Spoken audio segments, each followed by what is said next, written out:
Leonard stared intently at the portrait of Sherlock Moriarty. His brain had just imagined what the latter would look like without glasses or a beard.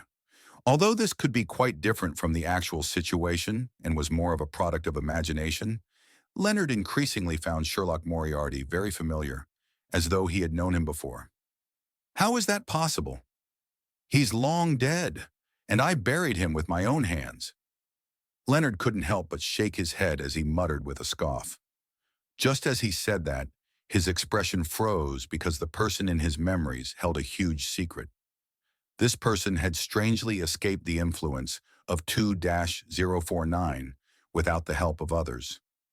This person used 2-049's uniqueness to finish off a Sequence 7 Beyonder, and back then, he was only a seer who isn't good at combat. This person had managed to summarize the acting method within a very short amount of time, and he had advanced to Sequence 8 at an extraordinary pace.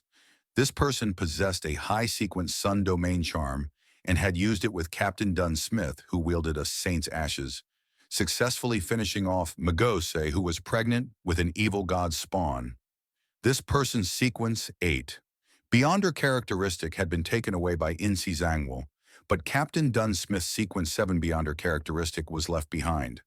Perhaps it wasn't because Ince Zangwill had taken away the Beyonder characteristic which had appeared, causing it to be missing from the scene, but that it had never formed to begin with. Leonard Mitchell suddenly jolted to his senses as he observed Sherlock Moriarty's portrait again. 10 seconds later, he squeezed the words through his clenched teeth. Klein Moretti. He found that the mysterious detective, Sherlock Moriarty, looked more and more like his former teammate, the hero who saved Tinian, Klein Moretti. And this was under the scenario of him being without the clear discrepancies of glasses and a beard. Leonard's had fingers clenched tightly at some point in time as his joints suffused with a whiteness. After a moment, he let out a clear pant as he picked up Sherlock Moriarty's dossier again. This time, he flipped with a target in mind, roughly to the time when Sherlock first appeared in Backlund. Early September. And this wasn't long after Klein Moretti had been buried. Leonard Mitchell's green eyes turned dark as he instinctively flipped through the dossier. Then he saw a name. Lanivus. This was one of the masterminds behind the evil god's descent in Tingen City. He was one of the main murderers who led to the death of Dunn Smith and Klein Moretti and the other Nighthawks. And Sherlock Moriarty's second record in Backlund was his investigations at the dock for a serial murder, thus bumping into the disguised Lanivus. After this, the true creator's plan of descending was foiled, and Lanivus died in the sewers. His body was scattered with tarot cards, making it identical in style to the subsequent hero bandit Black Emperor. He didn't forget the harm that Swindler brought. Leonard whispered silently, his expression softening. He quickly flipped through the documents and sat in his chair, motionless for an extended period of time. It was as though he had fallen asleep from the shadows brought about by the light. After a few minutes, Leonard finally moved. He leaned into the chair and said in a deep voice, "Old man, do you think this detective, Sherlock Moriarty, resembles my teammate back in Tingen City, Klein Moretti?" In his mind, the aged voice said after some hesitation, "The one who joined the Nighthawks because of the Antigonus family's notebook?" "Yes," Leonard answered in a heavy voice. In his body, the parasite said after 2 seconds, "There's some resemblance." After receiving the reply, Leonard once again fell silent. After a long while, he took out a gold pocket watch and snapped it open to determine that it was still morning. Leonard snapped the pocket watch closed and stood up, nearly overturning the stack of documents. He hurriedly reached out his hand and held onto the documents. Then he left behind a note, saying that he had found certain clues and planned to head out to do some investigations, thus making it possible that he would return very late. Let me see if someone is pretending to be Tingen City's hero, or if you've always been wearing masks, a secret organization member who sneaked into the Nighthawks. Your true motives aren't much loftier than Insi Zangwill. You were also targeting something behind Shanna's gate.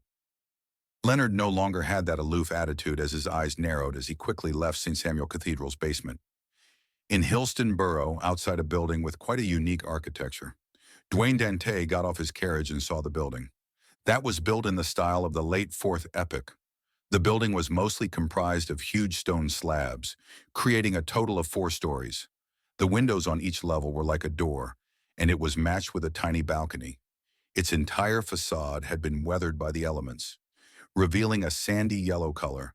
The stone columns and arches held up a refined porch that made it seem rather magnificent. This was the East Balam Military Veterans Mess.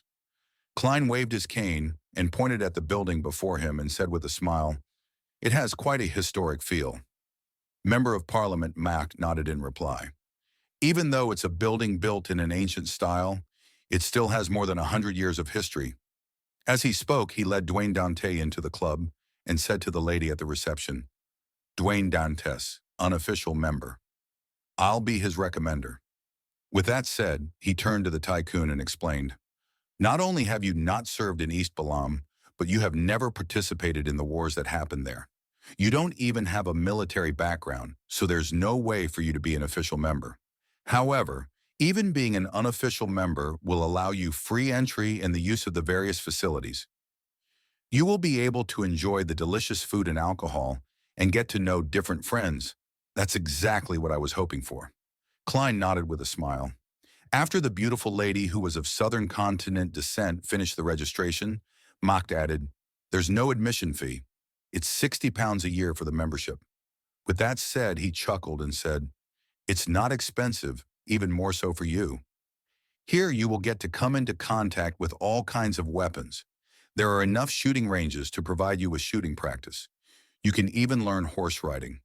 At a club of this level, £60 really isn't expensive. After all, generals often appear here, and they have many famous chefs." Klein didn't speak further as he took out his wallet. He counted £60 and gave it to the receptionist, obtaining a badge with the logo of a forest, ocean, and blades. "This is a place filled with glory. I'm deeply impressed with your contributions in East Balam." As Klein wore the badge with a number on its back, he said to Macht, "If I wish to contribute to the cause, who should I look for?" Macht pointed at the receptionist. "Just give it to her. She will jot it down and announce it on the notice board over there." Klein nodded slightly and said, "All right." He then turned his head and made Richardson take out the £500 he had already prepared. After giving the donation, Klein passed through the beautifully decorated foyer with Macht, arriving at a room that resembled an activity room. As for his valet, Richardson remained outside in the break room. There were snacks, tea, and coffee there. In the small room, through Macht's introductions, Klein got to know 5 officers who were either still in service or were retired. Apart from a particular House of Commons member of Parliament, the highest-ranking epaulet was Colonel Calvin. He was presently working at the Lowen Kingdom's Ministry of Defense. However, his actual position was unknown. According to what Klein knew, for quasi-high-ranking members of the military at the rank of colonel, they were mostly beyonders. Mid-sequence beyonders. Macht, Calvin and company quickly began chatting. Klein didn't interject as he seriously listened to their conversations, occasionally echoing a sentence or two. In this relaxed atmosphere, Calvin suddenly turned his head and said to Dwayne Dantès, "I heard you were often active in West Balam?" The colonel had a long face like a donkey's, but it didn't look comical at all. His gaze was rather deep. Klein smiled and replied, "Yes, that place is more chaotic than East Balam." Calvin laughed when he heard that. "Of course, Indus made too many mistakes over there."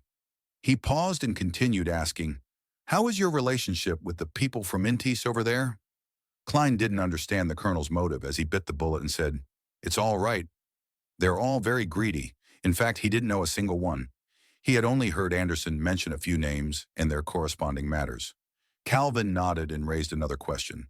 "Are you familiar with the tribes over there, as well as the resistance?" "But I know some," Klein answered vaguely. He only knew one Intis military leader of the resistance. It was the former Intis princess, Queen Mystic Bernadette. Calvin laughed as he took a sip from his cup of red wine. During this process, no one spoke, including Macht. After putting down his cup, Calvin looked at Dwayne Dantès again and said, "This is the thing. Every year we would obsolete many rifles and cannons, and directly destroying them or processing them is too much of a waste or costs too much. It's not a good solution. I'm not sure if you're interested in buying a batch and selling it to West Balam. You can sell it to the regions ruled by Intis, selling them to the tribes in resistance. Trust me, this is definitely a very lucrative business. Of course, it's also very dangerous. If you're caught by Intaz in West Balam, we will disavow you.